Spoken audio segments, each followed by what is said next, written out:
Good evening. Good evening. If I were to say that we live in a society that likes substitutions, let's say, would that be a fairly true statement, do you think?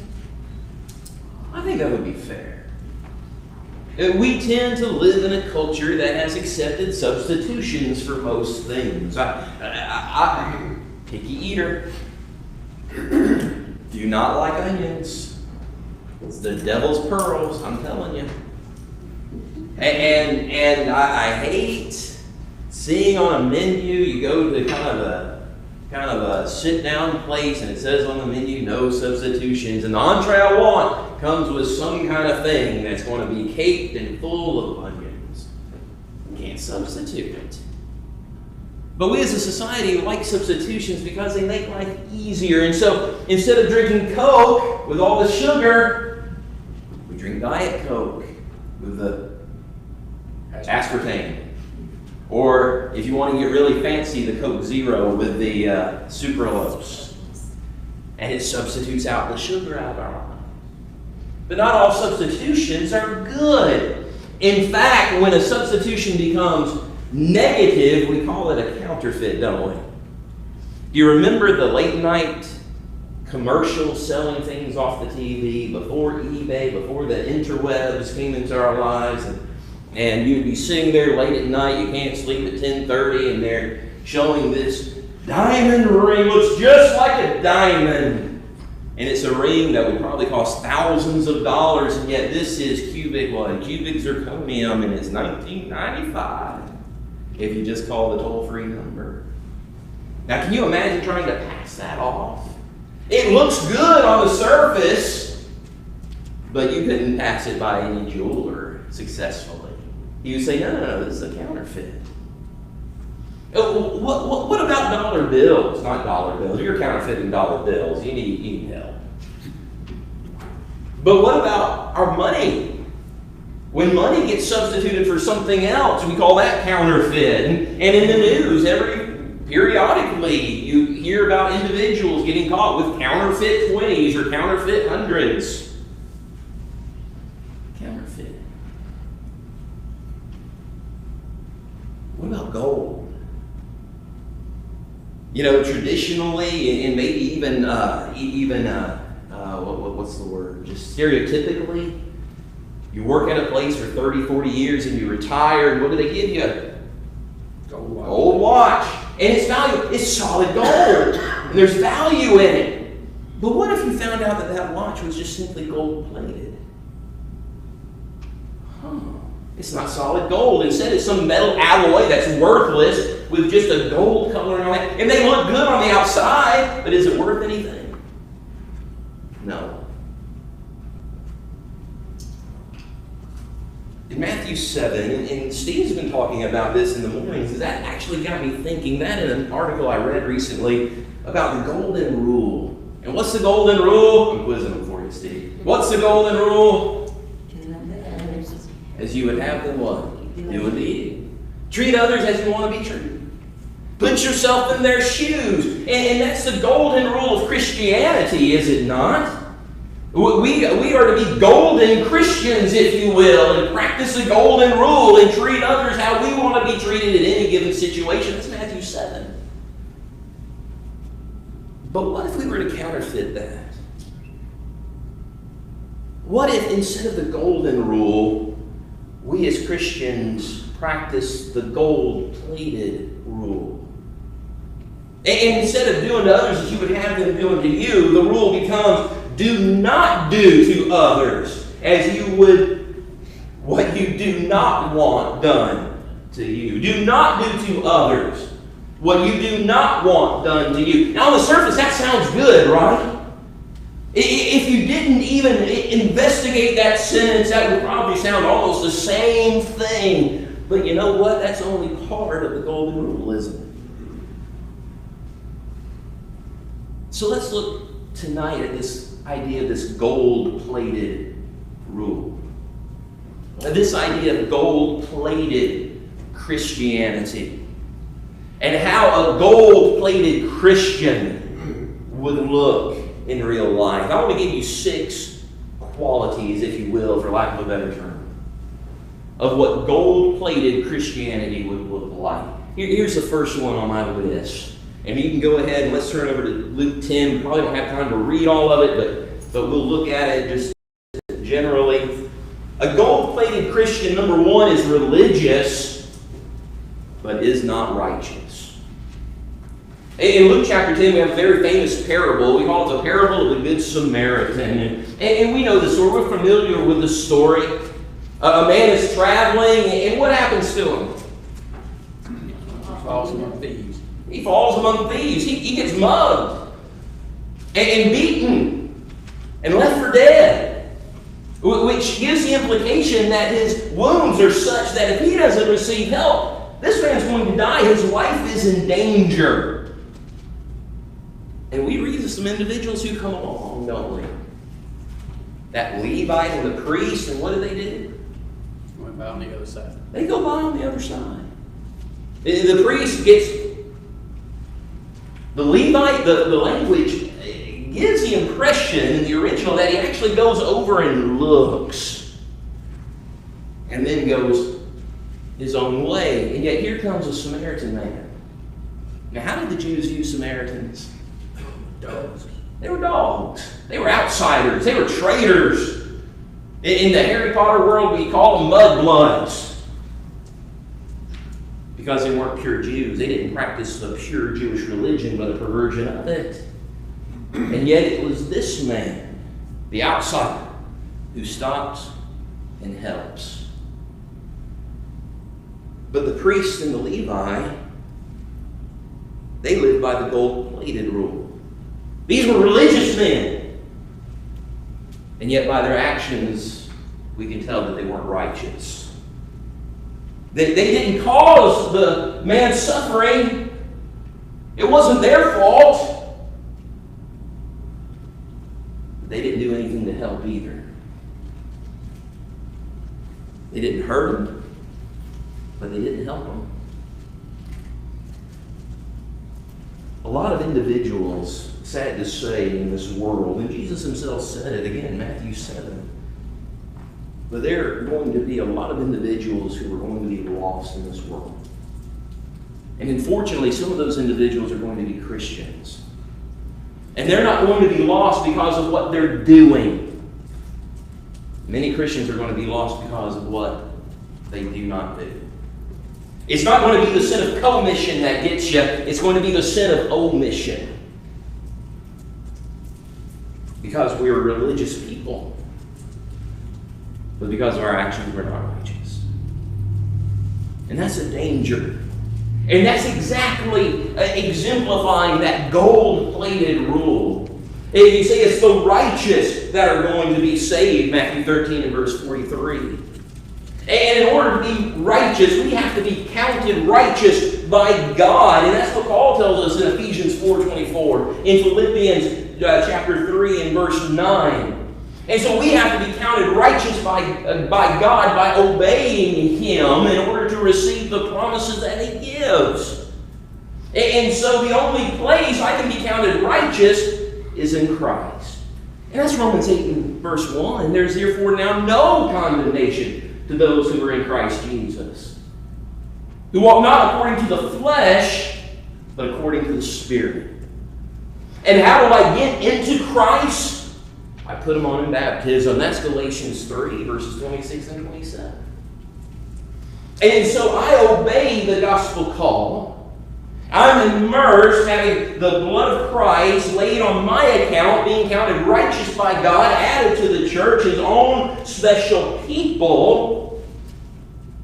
But that's not the end, is it? There are still things I must do.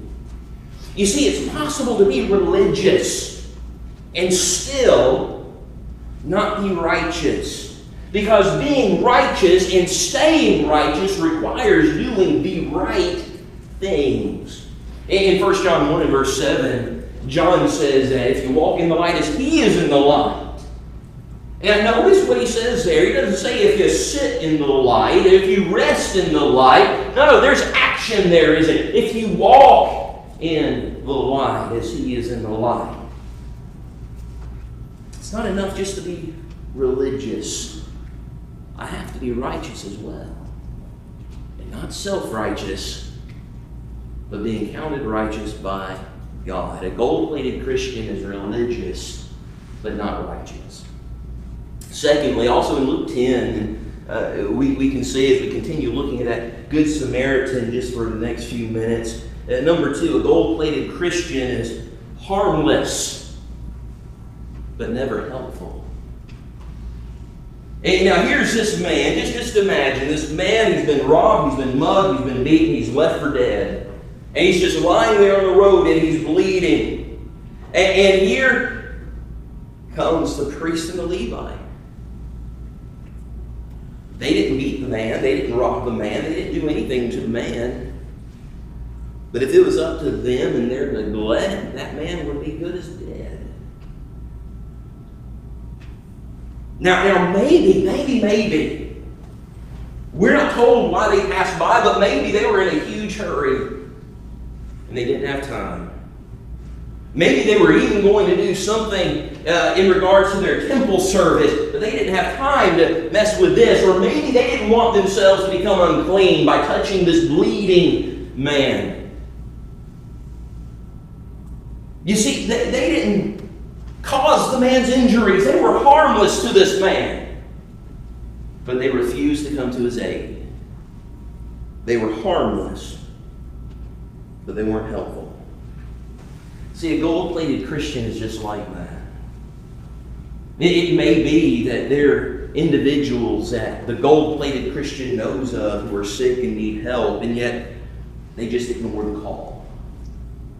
It may be that there's a gold-plated Christian and they understand that there's people who need to be taught that they know, and yet never extend an invitation, never even give a tract DVD.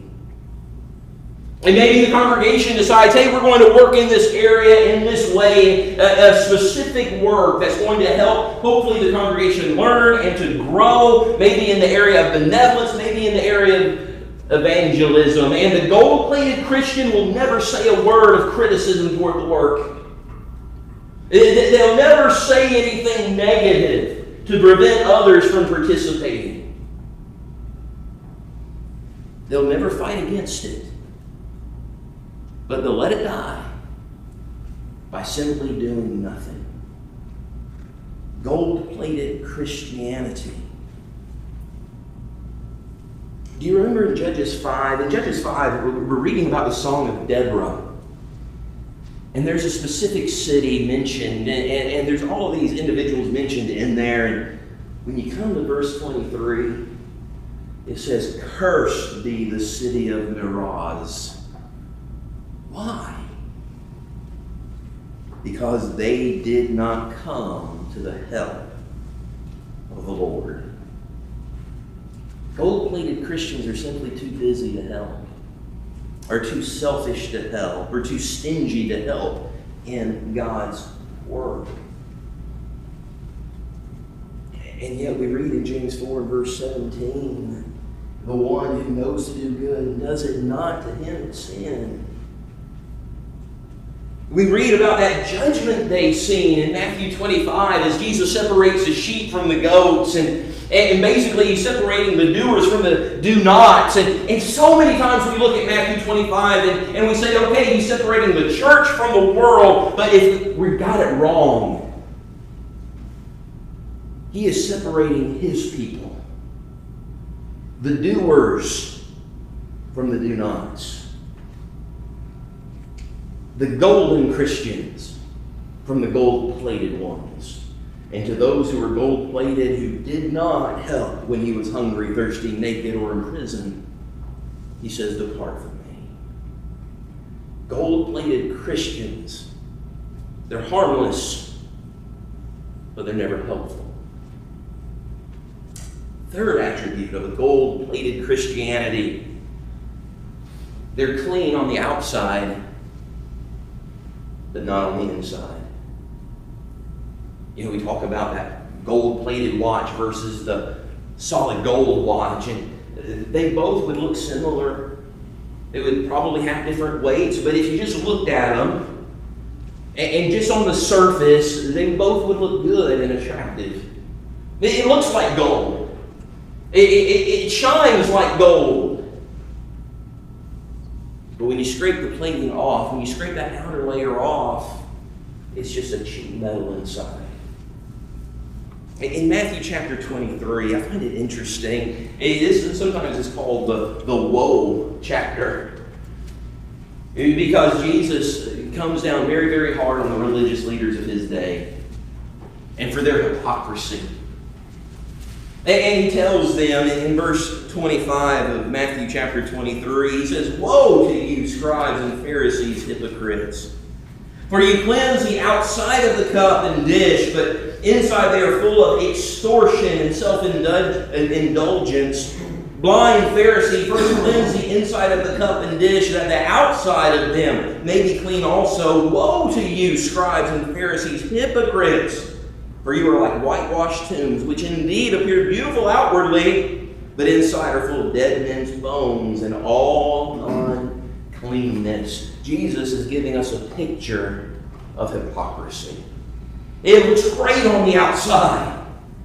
Oh, but inside it's just completely rotten. This is the Sunday Christian who gets all dressed up, comes in, sits, is raring to go, and then as soon as he leaves the building and takes off that tie, he's taken off his Christian suit and goes back Monday through Saturday and lives like the world, talks like the world, thinks like the world. He's gold-plated. Hypocrisy.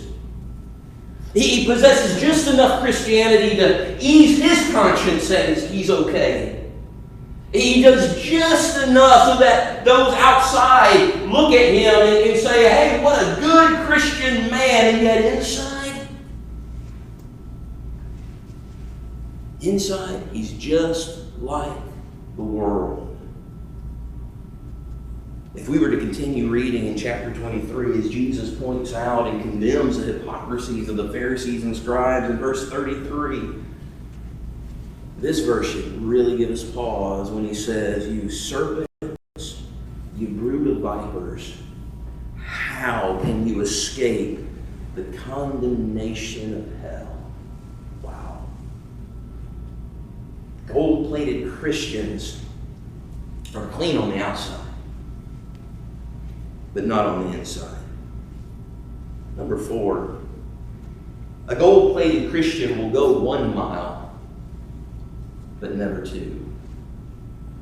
When Jesus was talking about the mistreatment of the Jews in the Sermon on the Mount in Matthew 5, in verse 41 particularly, he says that one compels you to go a mile, go with him how many? 2. Twain, 2. Go double the distance. Go above and beyond. And yet a gold-plated Christian will never do that. A gold-plated Christian wants to keep the bare minimum of God's laws. Reminds me of the young lawyer, the young scribe who comes to Jesus and says, "What's the law that will get me to heaven?" Paraphrase. "Oh, what's the one major law I've got to keep? What's my go-to ticket?"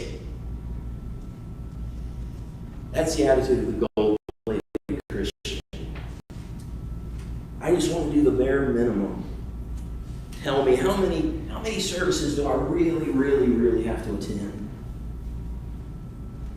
How many gospel meetings do I have to be at? How many functions do I have to go to be counted as faithful? What's the bare minimum? Can I get away with 1 hour on Sunday morning?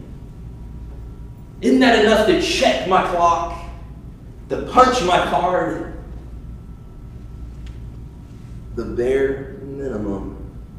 Galatians 6 verses 1 and 2 tells us we're to bear one another's burdens and so fulfill the law. And yet the gold-plated Christian is one who will try to do that in a sense, but he doesn't have enough patience to really go all the way with it, and so he makes a haphazard attempt. But his patience soon just wears out. He sees one that's lost, and he might offer an invitation to services, but he'll never follow up on it. He'll never offer a second. He fights the temptation in his life a little bit, maybe to ease his own conscience, just for a little bit for show. And yet, soon his strength fails and he finds himself in the grips of sin. Because a gold-plated Christian will go 1 mile, but will never go 2. Number 5, a gold-plated Christian forgives, but never forgets.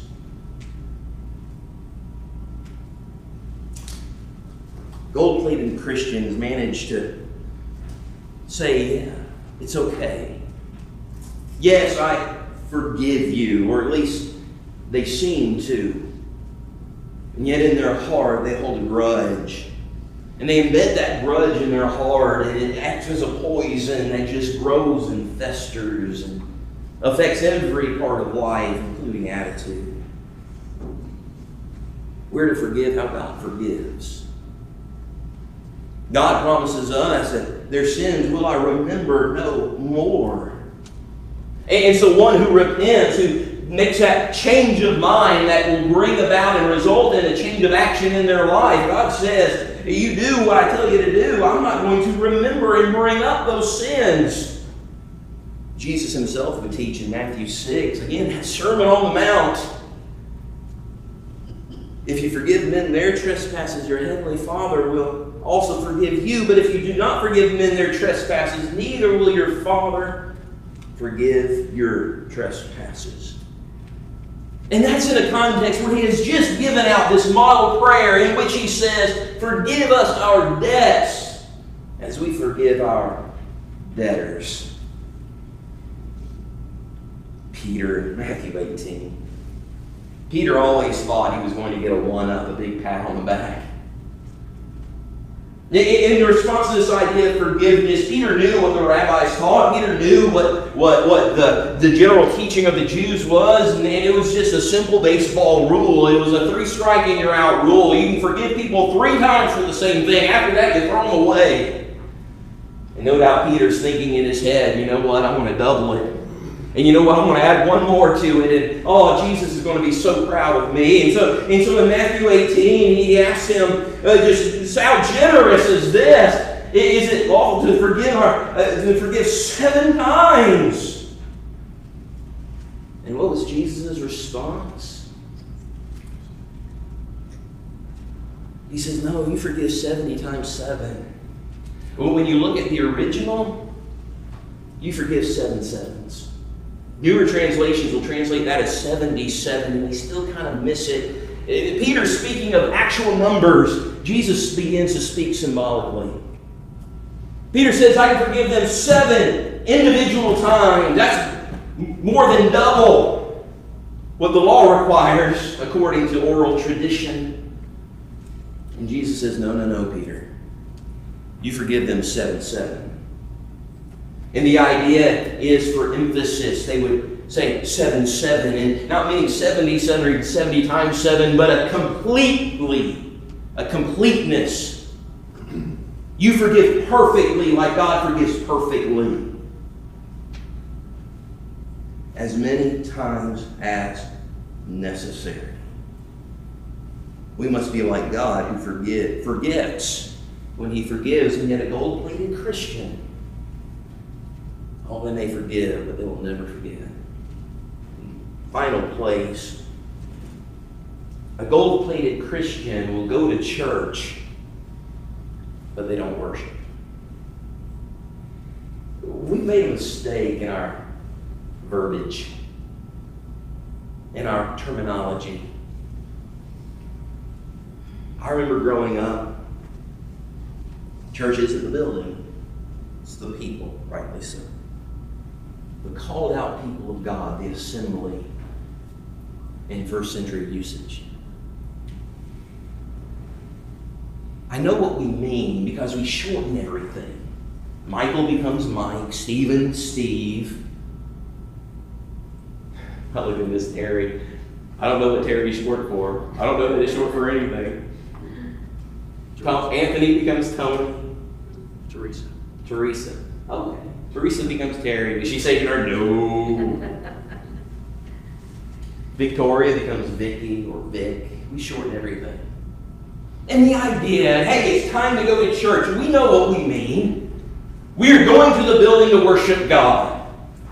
But in the morning before coffee saying, hey, it's time to get into the car and go to the building to worship God, that's a lot. So we say, hey, it's time to go to church. And yet I wonder sometimes if we've forgotten what that means. You see, it's possible for a Christian to come into the building every single time those doors are open. Sunday morning, Sunday night, Wednesday night. Gospel meetings happen and they may be there Sunday through Thursday or Sunday through Wednesday.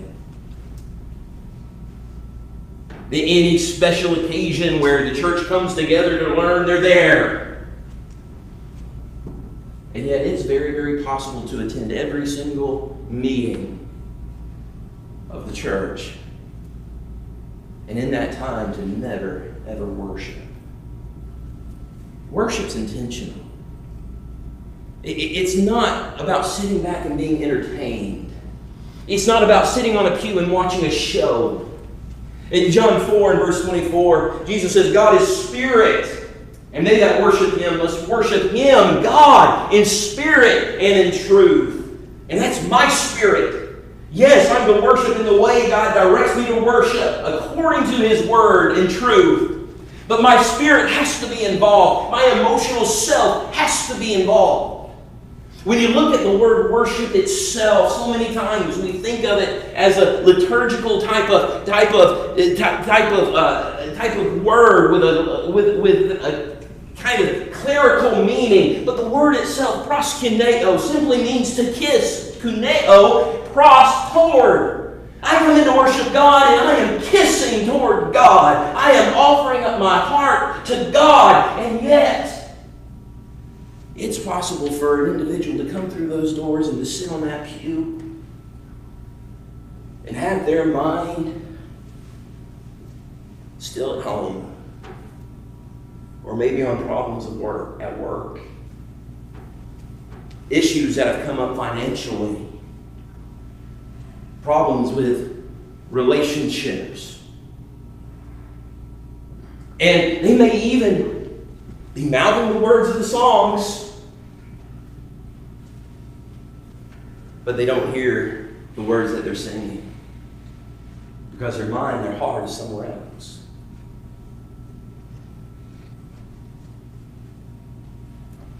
The one leading the Lord's Supper comes up and directs our hearts and minds to the cross. And yet the gold-plated Christian has a heart and mind that's directed into his own selfish desires, whatever they may be. You see, a gold-plated Christian may be sitting on the pew, and maybe they're always, and yet they'll never allow their heart to be lifted up and sacrificed to God. They'll never engage in the singing. They'll never engage in the study. They'll never engage in the communion. They'll never engage in the prayer. Romans 1 and verse 15, Paul in context is talking about his desire to go preach the gospel to the Romans. And he says, as much as in me is. That Peter in Acts chapter 3 and verse 6, you remember the paralyzed man in the temple? And he looks to him and he doesn't have any money to give him, but he says, what I do have, I give you. Those are the attitudes we need when we worship. As much as in me is, what I do have, I give you. As we lift our hearts to God, being directed by those things in His Word. And yet the gold-plated Christians, they'll come in and sit on the pew, and they go to church every Sunday, but they never worship. So here's the question. Doesn't God deserve better than gold-plated Christianity.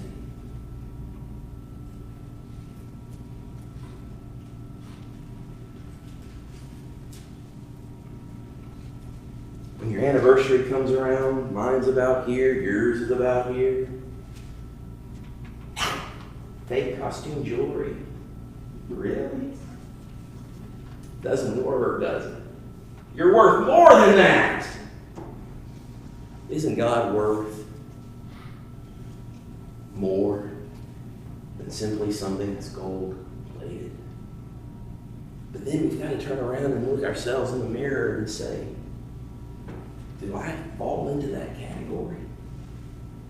Am I guilty of just going through the motions? Am I guilty of trying to look good to others and yet inwardly just looking filthy to God? Am I a gold-plated Christian? There may be one here this evening who's never put on Christ in baptism, who's never obeyed the gospel. We want to urge you to do that through hearing, believing, repenting, confessing, and others. Maybe you're sitting there struggling, thinking to yourself, that's me. And I need to make a change. And I need help in making that change. And I want my brothers and sisters in Christ to pray with me, for me. If that's the case, make this invitation your joint as we stand. What can wash away my sin?